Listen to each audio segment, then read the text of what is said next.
Life was not extraordinary, but it was ours. My husband, James, and I had been married for 8 years. We had a modest home, a small but steady savings account, and a routine that felt comforting. James worked as a mid-level manager in a growing tech company, and I handled freelance design work from home while taking care of our 6-year-old daughter, Emma. James often talked about his dream of becoming a director at his company, a goal he pursued with relentless ambition. I supported him wholeheartedly. Late nights at the office? I made sure dinner was ready when he returned. Weekend networking events? I juggled Emma's schedule so he could attend. James was the provider, the head of the family, or so I thought. One evening, James came home earlier than usual, an excited glint in his eye. "Big things are happening, honey," he said, kissing my forehead. "This might finally be our break." I smiled at him, feeling his enthusiasm radiate through the room. "Our break?" I teased. He nodded. "Yeah, our break. Once this next step goes through, we'll be set for life." Though he didn't share many details, I assumed it was another career opportunity. I had no reason to doubt him. James was a man who worked hard for everything he had. I trusted him completely.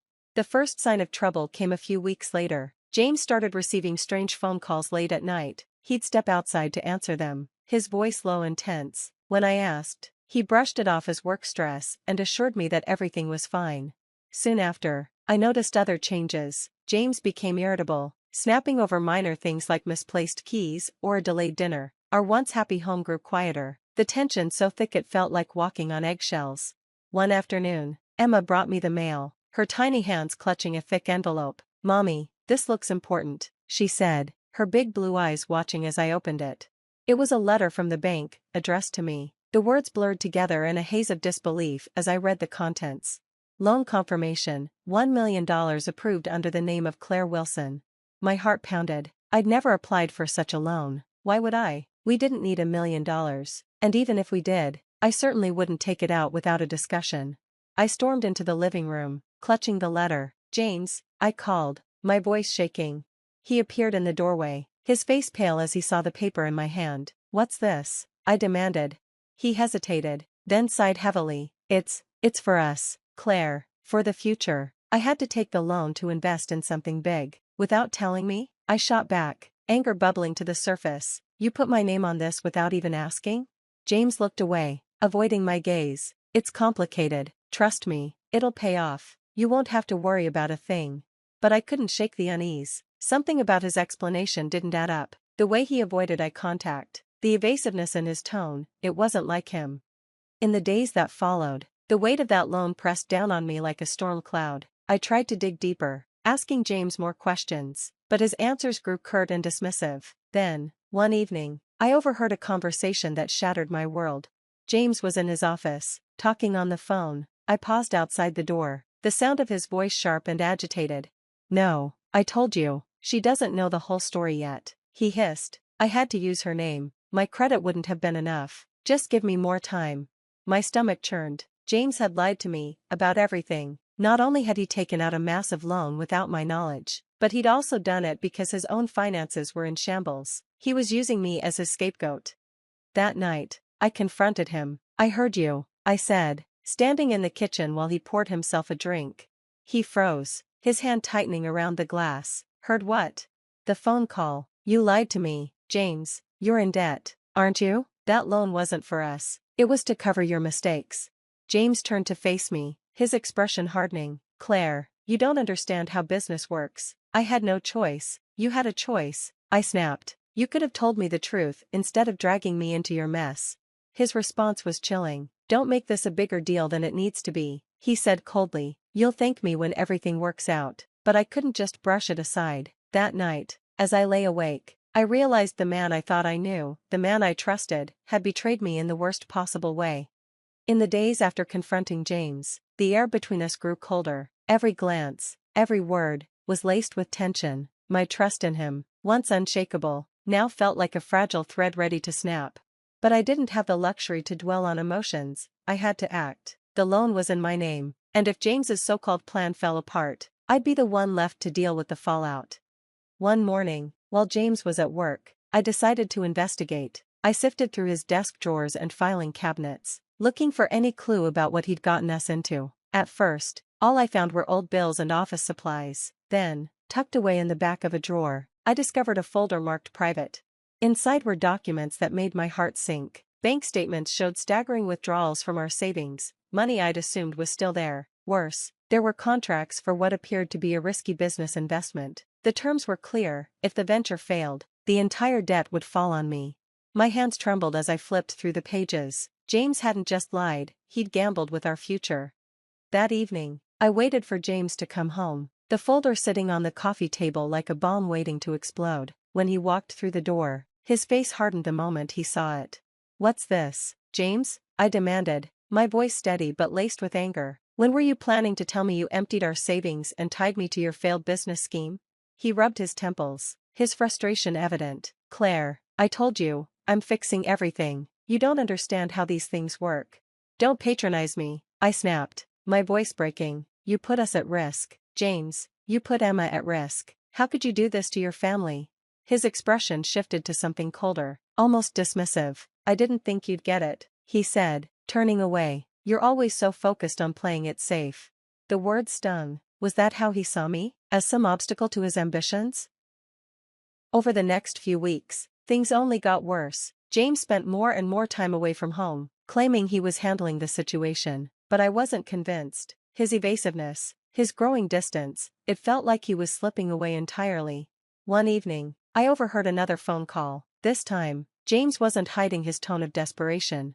"I don't care what it takes," he said, his voice cracking. "I need more time, just don't let it get back to her." Who was he talking to, and what was he so afraid I'd find out? The breaking point came when a stranger showed up at our door. He was a sharply dressed man, carrying a briefcase and wearing an expression that was all business. "Mrs. Wilson?" he asked. "Yes? I'm here on behalf of Mr. Thompson. He's concerned about the delays in your loan payments and wanted to ensure you were aware of the terms." The blood drained from my face. "What delays?" I asked, my voice barely a whisper. The man frowned, flipping through his papers. "Your payments are already 2 months overdue. If they're not resolved soon, the matter will escalate to legal proceedings." I stood there, stunned. James hadn't just lied, he'd been defaulting on the loan while pretending everything was under control. That night, when James finally came home, I was waiting for him, the weight of the stranger's words pressing down on me like a vice. "Who's Mr. Thompson?" I asked, my tone icy. James froze, his face pale. "Why are you asking about him?" "Because his representative came by today. Apparently, my loan is overdue. Care to explain?" He sighed heavily, running a hand through his hair. "Claire, I didn't want to worry you. I'm working on it." "Stop lying," I shouted, my voice echoing through the house. "You've been lying to me for months, James. I don't even know who you are anymore." For the first time, he looked genuinely defeated. "I didn't mean for it to get this bad," he admitted, his voice barely audible. "I thought I could fix it before you found out." But his confession did little to ease the storm inside me. James had betrayed my trust, jeopardized our future, and dragged me into a mess I hadn't asked for. That night, as I lay awake staring at the ceiling, I realized I couldn't rely on James to fix this. If I wanted to protect Emma and myself, I'd have to take matters into my own hands. Little did I know, my decision would set off a chain of events that would change everything. The morning after my confrontation with James, I woke up with a sense of resolve I hadn't felt in months. I wasn't going to sit around and let this disaster spiral further out of control. Emma and I deserved better. If James couldn't or wouldn't fix things, I would. I started by calling the loan officer. "Mr. Thompson, I needed answers, and I wasn't going to rely on James's evasions anymore." "Mrs. Wilson," Mr. Thompson said when I reached him. "It's unusual for us to hear directly from clients in this situation. Your husband has been the one managing the account." "Well, I'm managing it now," I replied, trying to keep my voice steady. "Can you send me the full details of the loan agreement and any outstanding payments?" He hesitated for a moment. "Of course, but I must warn you, some of the terms your husband agreed to are quite steep." When the documents arrived later that day, I could hardly believe what I was reading. The interest rate alone was astronomical, and the penalties for defaulting were even worse. James had effectively tied us to a financial noose. I spent the next few days combing through every piece of paperwork, trying to find a way out. At the same time, I started researching local legal aid and financial advisors. I was determined to find someone who could help me untangle this mess. That's when I came across the name of a lawyer who specialized in cases like mine. Her name was Margaret Hayes, and she had a reputation for being relentless in protecting her clients.